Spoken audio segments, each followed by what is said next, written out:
Did you know that over 50% of Americans have maxed out their credit cards? Now, this is something that is a very negative thing to do when it comes to your credit card. You want to be careful with how you spend your money on your credit card to be able to help set you up financially for success. And in today's video, we're going to talk about 8 ways you should not be using your credit card in order to make sure that you are setting yourself up for success. Let's get right into it. Thing number 1 you should not be using your credit card for, it's maxing it out. You should never max out your credit card. And this is because it's going to negatively impact your credit report when you max out that card. It's suggested that you only use 30% of your utilization or 30% of the total amount of money that they have given you on that credit card for that credit limit. Now also, if you get up to that 50%, then that's also going to potentially negatively impact your credit report. So you want to be careful making sure that you are paying off your credit card in full every single month and that you're keeping that utilization down in order to make sure that you're staying in good standing with the credit agencies. Now, if you're finding that you're having a hard time with this, there are going to be 4 ways that you can help keep from maxing out your credit card. The first one is that an obvious one is spend less.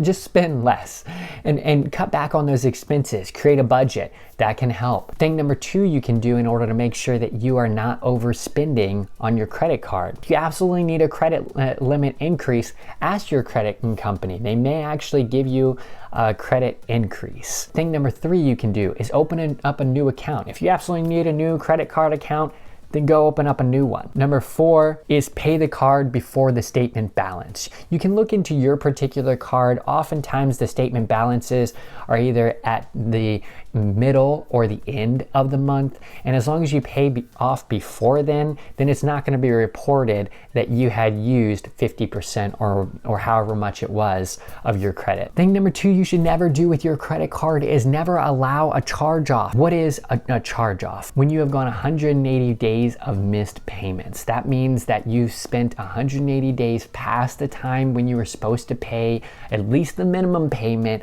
on your credit card and you haven't paid anything on it.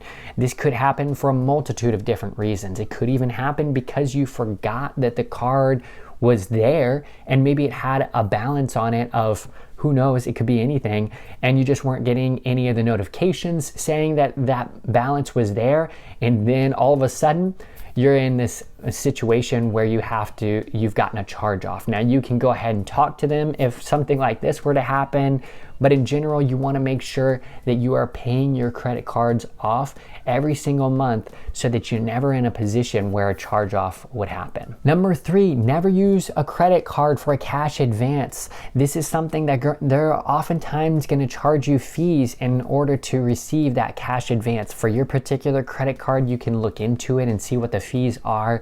But those fees can happen when you take out that cash. It's going to start charging you fees for having that out, and you just want to use your credit card at an ATM. Could be a good way of getting around this, or even just going to your bank account and pulling out the money if you're able to, rather than using your card for that purpose. Number 4 is never miss a payment. It's extremely important that you stay on top of your payments. Now, there is going to be a minimum payment every single month that you have to pay on your credit card, and it's going to depend on what your balance is and your particular credit card itself as to what that minimum payment is going to be, but at the very least you're going to want to pay that off.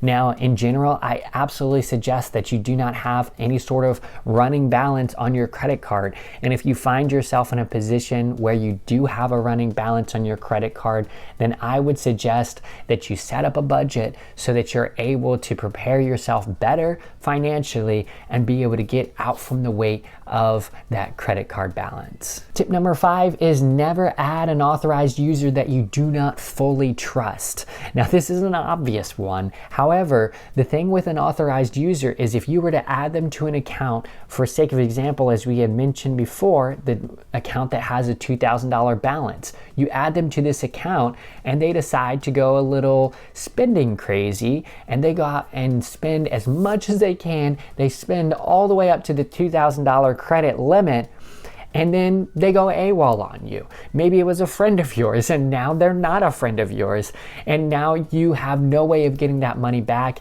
and you have to pay off that balance yourself. well, that's going to be a really sticky situation. So instead, I would suggest us telling them about the Discover It Secure credit card, where they can put $200 down, and then that becomes their credit limit, and then they're able to build credit. It's like a credit card that is used somewhat like a debit card. That's a great way for them to be able to build credit initially, and this is going to be able to help you stay in a good relationship with them and help them take some responsibility for themselves to build their credit. Tip number 6, never use your credit card for an expensive item purchase. Now what this means is if you're going out and buying, let's say, the newest MacBook Pro, well, that's going to cost you well over $2,000 in order to purchase that MacBook Pro. And if you are buying that, and if you have no intention of paying that off in the first month, then you're gonna be racking up fees for using that credit card for that purpose. So you wanna make sure that when you go and buy that new MacBook Pro, that you have the money set aside to be able to buy that, or you're gonna find yourself in a very sticky situation. Tip number 7 is never use a credit card for purchases that incur a transaction fee. Now you'd be surprised where you would incur a transaction fee for. For instance, for my electrical company, they would charge a fee for me if I was to use my credit card.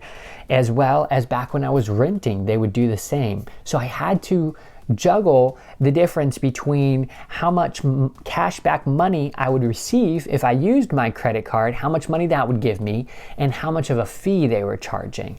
And every single time that I've done that, I found that the fee that they're charging is going to be more and is going to hurt me more and take away more of my money than the cashback that I would receive from the credit card. So you have to do that balance to make sure that you understand which one is going to be in your best interest. And tip number 8 is never use to pay off other loans. You're able to get credit cards that have this 0% APR, which just means 0% for the first year or first 18 months.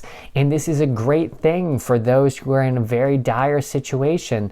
But in general, you don't want to use this credit card as a loan payment, because if you're just taking money that you owe from another credit card and putting it on this one and then still not paying it off, then you're still going to be in the same situation in the next 12 or 18 months when this is due.